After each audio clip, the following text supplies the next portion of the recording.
ನಮಸ್ತೆ ವೀಕ್ಷಕರೇ, ನೀತಿ ಧ್ವನಿಯ ಮತ್ತೊಂದು ವಿಡಿಯೋಗೆ ಸುಸ್ವಾಗತ. ವೀಕ್ಷಕರೇ, ಇವತ್ತಿನ ಭಾರತದ ರಾಜಕೀಯ ನಿಜಕ್ಕೂ ಬಿಸಿ ಬಿಸಿ ಸುದ್ದಿಗಳಿಂದ ತುಂಬಿ ಹೋಗಿದೆ. ಒಂದು ಕಡೆ ಅಂತಾರಾಷ್ಟ್ರೀಯ ವೇದಿಕೆಯಲ್ಲಿ ನಮ್ಮ ಪ್ರಜಾಪ್ರಭುತ್ವದ ಕುರಿತು ದೊಡ್ಡ ವಿವಾದ ಸೃಷ್ಟಿಯಾಗಿದೆ.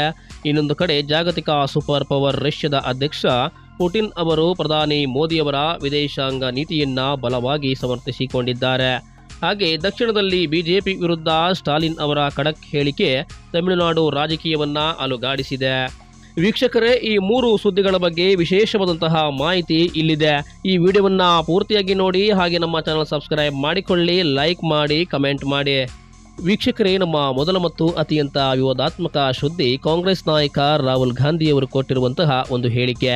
ಹೌದು, ಕೊಲಂಬಿಯಾದ EIA ವಿಶ್ವವಿದ್ಯಾಲಯದಲ್ಲಿ ಮಾತನಾಡಿದ ರಾಹುಲ್ ಗಾಂಧಿ ಅವರು ಭಾರತದ ಪ್ರಜಾಪ್ರಭುತ್ವದ ಮೇಲೆ ಸಗಟು ದಾಳಿ ನಡೆಯುತ್ತಿದೆ ಎಂದು ಕೇಂದ್ರ ಸರ್ಕಾರವನ್ನ ನೇರವಾಗಿ ಆರೋಪಿಸಿದ್ದಾರೆ. ಪ್ರಜಾಪ್ರಭುತ್ವ ದೇಶದ ವಿವಿಧ ಧರ್ಮಗಳು ಮತ್ತು ಸಂಪ್ರದಾಯಗಳ ನಡುವೆ ಸಮತೋಲನ ಕಾಯ್ದುಕೊಳ್ಳುವಲ್ಲಿ ಭಾರತ ವಿಫಲವಾಗಿದೆ ಎಂದು ಅವರು ಆತಂಕ ವ್ಯಕ್ತಪಡಿಸಿದ್ದಾರೆ. ಅದರಲ್ಲಿಯೂ ವಿಶೇಷವಾಗಿ ನೋಟ್ ಬ್ಯಾನ್, GST ನೀತಿಗಳು ಸಣ್ಣ ಮತ್ತು ಮಧ್ಯಮ ವ್ಯಾಪಾರಿಗಳು ನಾಶವಾಗಿದ್ದು ಕೇವಲ ಕೆಲವು ದೊಡ್ಡ ಸಂಸ್ಥೆಗಳು ಮಾತ್ರ ಲಾಭವಾಗಿದೆ ಎಂದು ಅವರು ಆರೋಪ ಮಾಡಿದ್ದಾರೆ.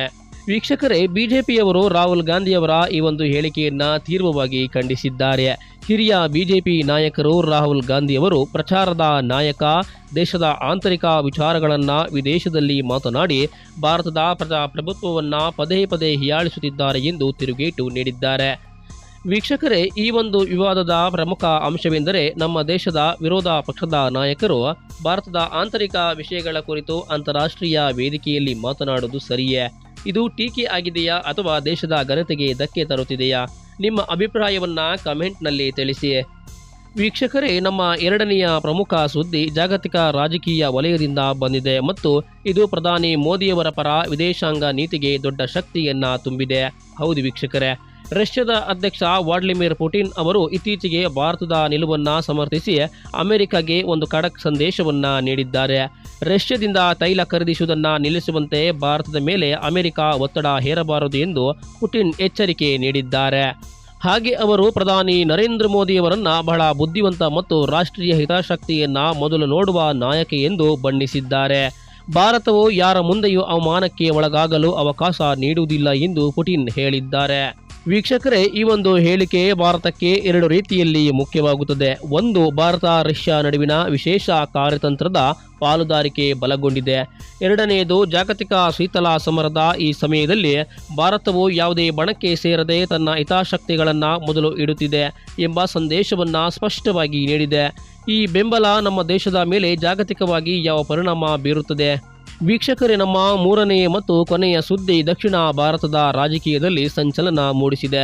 ತಮಿಳುನಾಡು ಮುಖ್ಯಮಂತ್ರಿ MK ಸ್ಟಾಲಿನ್ ಅವರು ಬಿಜೆಪಿ ವಿರುದ್ಧ ನೇರ ವಾಗ್ದಾಳಿ ನಡೆಸಿದ್ದಾರೆ.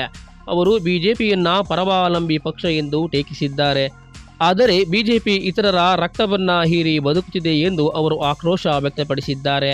ಇತ್ತೀಚೆಗೆ ಕರೂರ್ನಲ್ಲಿ ನಡೆದಂತಹ ದುರಂತದ ನಂತರ ಬಿಜೆಪಿ ನಾಯಕರು ರಾಜ್ಯಕ್ಕೆ ಭೇಟಿ ನೀಡಿದ್ದನ್ನು ಸ್ಟಾಲಿನ್ ಅವರು ಪ್ರಶ್ನಿಸಿದ್ದಾರೆ. ಮಣಿಪುರ ಗಲಭೆ, ಗುಜರಾತ್ ಸೇತುವೆ ಕುಸಿತದ ಸಂದರ್ಭದಲ್ಲಿ ಹೋಗದ ಕೇಂದ್ರದ ನಿಯೋಗ ಈಗ ಕೇವಲ ರಾಜಕೀಯ ಲಾಭಕ್ಕಾಗಿ ತಮಿಳುನಾಡಿಗೆ ಬಂದಿದೆ ಎಂದು ಸ್ಟಾಲಿನ್ ಆರೋಪಿಸಿದ್ದಾರೆ.